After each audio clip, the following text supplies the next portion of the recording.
Do not bet on Lamar Jackson at 7-1. Absolutely do not do this. Do not be a prisoner of the last game. Granted, a wonderful performance, but do not do this, guys. The value is terrible. The EPA numbers are not that good compared with that top tier Joe mentioned and other guys we floated around. Mahomes, Jalen, Josh Allen, Brock Purdy, they have more total EPA on the ground, much less through the air. Do not bet on Lamar Jackson. All right, let's have the conversation. It's time. This is what I think is going to be the most popular play. Because when else are you going to use them? Chargers against an undrafted Division II quarterback at home, season on the line kind of thing right now for the Chargers. Sunday Night Football, heavy favorites against the Bears. I think that's going to be your most popular play. Do you have the guts?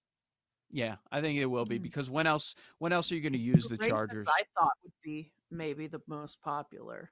Steve, but like I've already used them. I think a lot of people have already used the Ravens. Right. Yeah. And they may want to save the Ravens as well. But you're not saving the Chargers if you can help it, right? Like, the Chargers are a top 18, top 20 team. I think that we can conclude. But when are you ever going to use them again? There are very few opportunities where you trust them in key spots. But in this one, I think it's fine. The model says the Chargers are the best option for this week. I completely agree with that. The Ravens would be number 2 if you haven't used them by this point, so that's okay. And then, as I mentioned, if you just have to go after those two, or if you have to look past those two, then you're going to have to start dipping into holiday weeks. And so I would take the Lions as far as that's concerned. Again, depending upon the rules of your pool, that's something to look into. But as far as I'm concerned, it's the Chargers, it's the Ravens. You want to make sure you're focusing whatever survivor options you have on those two. All right, I have a few of those written down. I have one I don't think has been mentioned yet. So I wrote down Ravens, I wrote down Lions, and this one, if you can stomach it, a team we're all getting to be higher on as the season goes on, the Texans. What do we think about Texans? I do not have the Texans at I would be very scared of that. Now, I know the idea is fading the worst team in the NFL, which is fair. Here's my one fear, which could be end up looking back, it could be stupid. Both teams coming off the bye. Okay. The Panthers are changing play callers. So this guy's going to come out with the best stuff he has, you would think, in a game that is probably going to be viewed as winnable. And he's more creative. That's at least the word from the Panthers.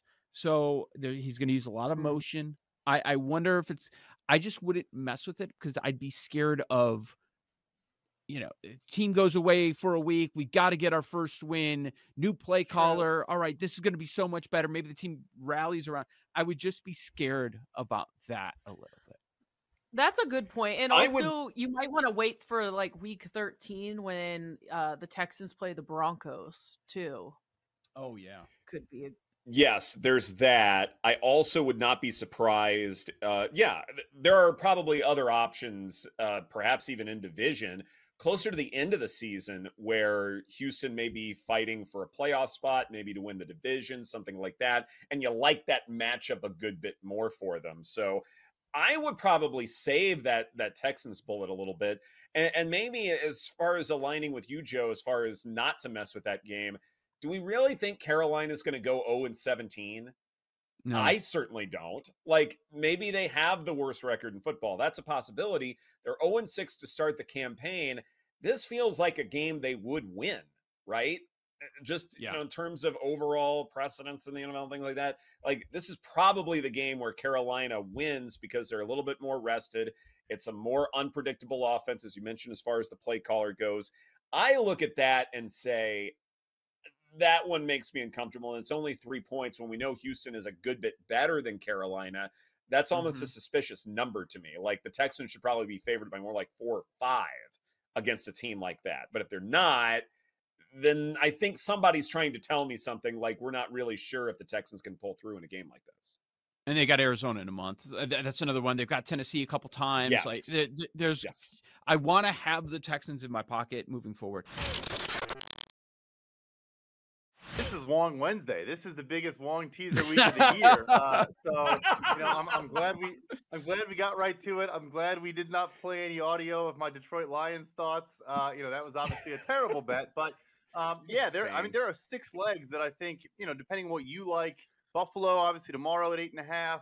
I really like the New Orleans Saints at +1.5 at Indianapolis. Tease it out to 7.5.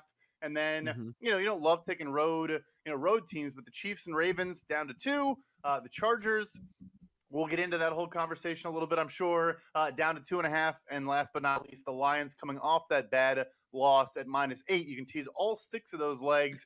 If I had to pick one I like the most, I guess I would probably go with New Orleans in particular. I love that matchup against the Colts. They have a phenomenal run defense, which should mitigate that from Indianapolis. And then I know the Colts, only team in the NFL to score 20-plus points in every game.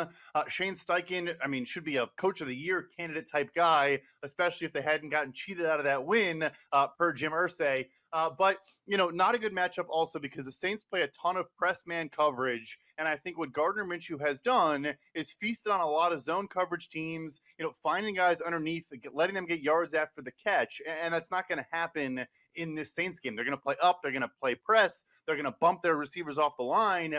And I think that's going to lead to none of those short throws being there. So Saints has 1 leg. I guess I'll go Chiefs. They're not going to lose the Broncos. So they don't cover a lot of big spreads, but I think they'll cover -2 at Denver. Denver gave them their best shot on that Thursday night game. Played a great defensive game. Kept Kansas City in check. But I think they roll this weekend. If it's flying under the radar, it shouldn't be if you're a college football fan. This is going to be a great game in the ACC. I have it with the 2nd best watchability score of the entire slate, so I am very much looking forward to this one. You hit the nail on the head, Ed. The winner of this game is in the driver's seat or I guess I should say the passenger seat, because it's the number 2 spot behind Florida State in the ACC championship game race. The winner's going to have about a 50-50 chance, while the loser is going to see their odds to advance to Charlotte drop to anywhere between 10 and 15%, depending on who it is. This is what I'll say about Duke. It's not often you have a team that went into last week number 3 in the title race. They lose a conference game, and they come in the next week number 2. That's what happened to Duke. They were number 3 for me last week. They lose to Florida State, but because North Carolina got upset by Virginia, Duke is now number 2 in this race for me. I know Vegas has Louisville as the favorite here. My model, it's not explicitly considering Riley Leonard and the injury that he's dealing with, but I actually have Duke as a 1-point favorite here on the road. I think it's going to be a really, really good game. My numbers like the defenses on both sides here. The best unit in the game is this Duke defense at number 16. All units are top 30.